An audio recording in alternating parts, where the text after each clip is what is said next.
The Art of Jacob Emory.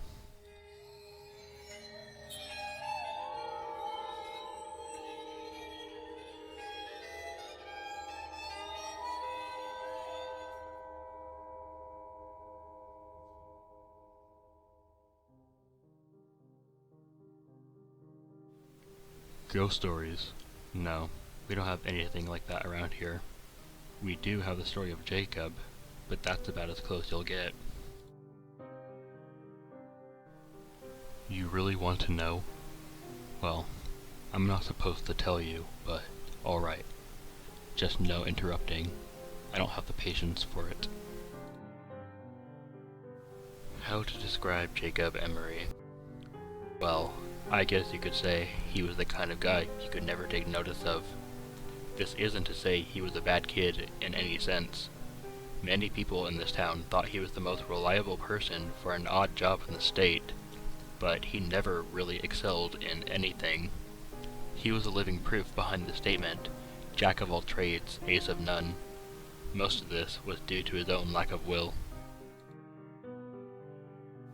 He dabbled in damn near everything this town could offer him: automobiles, radio operation, store management, what have you. But he never stuck with anything. His friends and workers went after him about it a number of times, but everybody got the same unsatisfying response. It just wasn't enough. Needless to say, any friends he kept were either very patient or never spoke of the matter altogether. It was probably inevitable then that Jacob would leave to go abroad. I don't remember where he went, but I think Gertrude down the street knew before she passed on. You'll have to scout someone else out if you ever get curious. In any case, no one even tried to stop him. Everybody thought that a little travel would stamp the ambition out of him, or else feed it until it was no longer an issue. Hell, we even gave him a sending-off party, which I thought was pretty nice of everybody. So, anyway, he was gone for 6, 7 years? I can't remember. You'll have to check with someone else about that too. Anyways, he came back eventually, and he had changed obviously enough. He was amiable, energetic, all smiles all the time, and we all quickly learned why. He showed us a souvenir he'd brought back. A solid black stick, the length of a pencil but the texture of chalk. We all wondered why on earth such a simple thing would prompt such a spring in his step, until he gave us demonstration. He took a piece of paper, and with this stick, God, there's gotta be a better word for it. With this stick, he drew a crude circle. It dropped and rested on the border of the paper like a stone. It didn't leave the paper, but it acted out on it, sort of like an old movie projector on a screen. Son, I know how crazy that sounds, and if you feel like playing skeptic, then you can leave an old man to his craziness, but I know what I saw.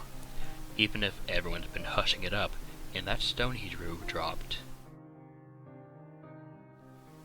Jake even passed around the paper, and as it was being passed, it rolled around as the paper got tilted.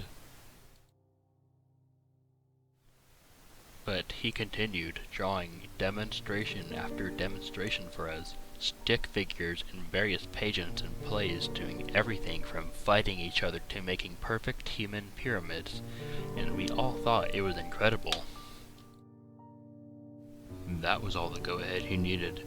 He announced that he planned to put on shows to pay for rent and food, where he would draw anything the crowd members wanted. That we talked to some length about, and he eventually convinced us that it would be safe, his drawings ethical, the practice lucrative and unique, and the attention would not go anywhere outside of the town's borders. Poor Jacob. If I had not been so swept up in the moment, I might have read the signs right then and there and saved the sorry son of a bitch by snapping the terrible thing in half. But I was younger, we all were, and we saw no problem with encouraging him with what we all saw as an incredible experience to be shared with everyone else. Now, he didn't have any big radio or television connections, mind you, and the internet wouldn't come around for another decade, so he did what all people on a shoestring budget do. He advertised the show with flyers. Flyers might not mean anything to city folk, but in a small town, they gain a fair glance over from time to time. And what's more, Jacobs managed to stick out by having little figures jump up and down and whatnot to get people's attention. His first show must have gotten nearly 60 or so people, probably a lot more than that. And his shows were fantastic. He'd been holding back when he made that stone, that's for damn sure. His illustrations were all spot on, and he could make an incredible human figure in minutes. Come to think of it, I don't remember any of his scenes lasting more than 10 minutes to make. They were all really well done scenes too. Not only could you see a knight charge a castle, Jake would draw the castle's interior as well, like a wedding cake split down the middle. So you could see the knight scale the walls, fight his way through levels to the dungeon, fight back out with the princess, and then make a leaping jump off the castle parapet onto his getaway horse, all in complete silence. Not realistic, no, but that was part of the appeal. None of us went in there expecting something real. When a scene or a sketch was finished, either the characters would leave off a wall, or he'd cover the wall with paint. This was good, in a way. It gave these shows a time limit, so that when he'd finished with all 4 of the walls in the room, everyone knew the show was over until the paint dried. Jake, meanwhile, was changing in a bad way. I had mentioned that upon his return, he'd been extremely energetic. Well, that energy, that vitality or fervor or whatever you want to call it, it never left him. Not for an instant. Far from it. It seemed to grow in him, and he enjoyed it all too much. His eyes grew wider. He slept gradually less over time. His statements and opinions more radical and frenzied, and though he was never a pushover, he was starting to make people nervous in his company. A month or 2 passed, and Jake's audience grew like wildfire. Nearly everyone in the town paid to see Jake's art in action, and he had to rent out larger and larger places for them to sit. He now didn't stop after one scene was done. He moved directly on to the next, put on the next blank space on the wall, sometimes to the intriguing effect of causing scenes to mingle, which the crowd loved. The subject matter got more wild and immoral. The monsters got more bizarre and creative.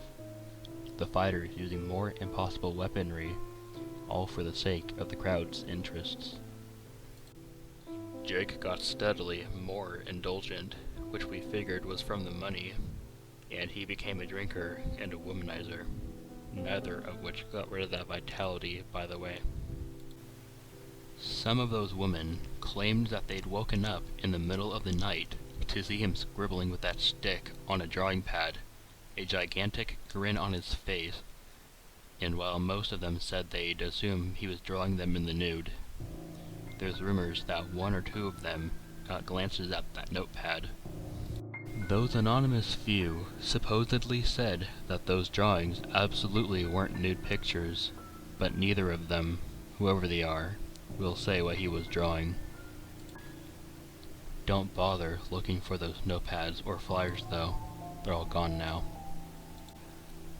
I'm getting off track. Point is, he was hitting the bottle, and that's important, because it was that drinking that would eventually ruin everything. On the night of one of his performances, as he walked in front of his cheering crowd, it was immediately apparent to everybody that he was completely drunk. I was in the front row, and I could smell the bourbon on him from 10 feet away. The show started. He went through a bunch of sketches and scenarios the crowd recommended, when at the end, someone asked that he draw himself. Everyone cheered the idea. I guess they'd been wondering what his creations thought of him, and he eventually obliged. No sooner had Jake finished connecting the two final lines on his coat than every single character across the vast expansive wall all stopped and looked directly at that illustration. Lovers stopped kissing, clowns stopped laughing, robots stopped fighting pirates. Everything stopped and looked at the Jacob illustration. The crowd died almost instantly.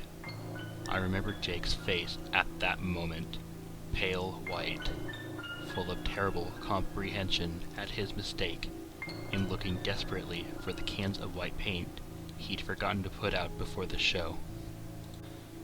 Everyone else, they were looking at the fake Jacob. That Jacob reached into his jacket pocket, pulled out a black stick of his own, and as we all watched, drew a door. He pushed on his side of the door, and the door swung open, allowing him to walk onto the floor of the auditorium. The rest was an absolute hellish pandemonium. People screamed and ran for the exits as Jacob's characters, both those currently on the wall and those which had previously left before being covered up, ran out of their own exit. Throwing pies, shooting lasers, blowing fire and poison and the impossible. I was near enough the exit to escape, and only gave one backwards glance. The scene will haunt me forever. Jacob Emory was being dragged by his creations, kicking and screaming, through the door his copy had made.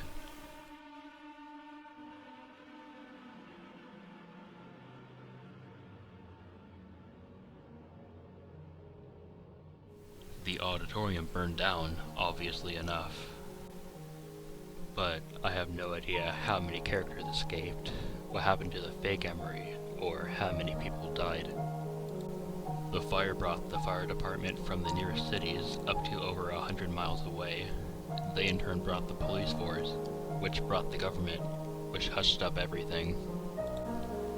They took the flyers and any art Jake had made, and swore everyone to secrecy or else life detainment. The fire was blamed on a cigarette in the garbage during a basketball game, and we all eventually went on with our lives. Jacob was made to never have existed. In retrospect, I realize everything. Jacob hadn't been creating illustrations. Illustrations don't move, much less act or attack. They're just images people see, shadows made to look like real things.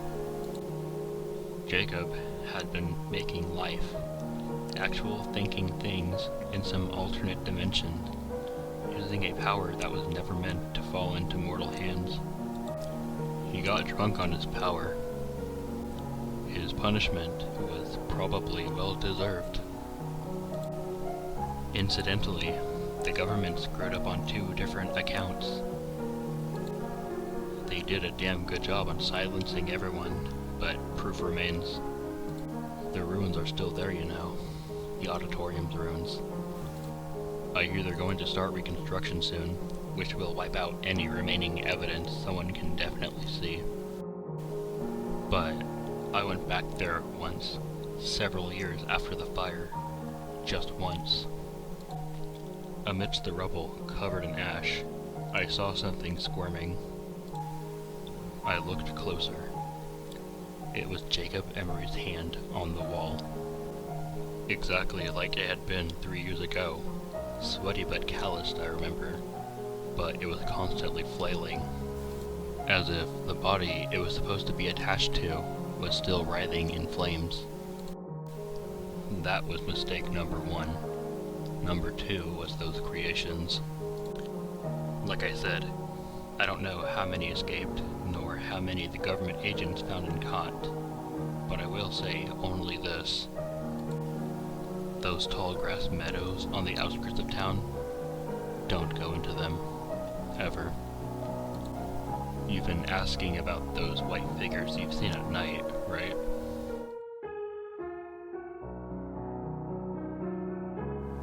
This town doesn't have ghost stories.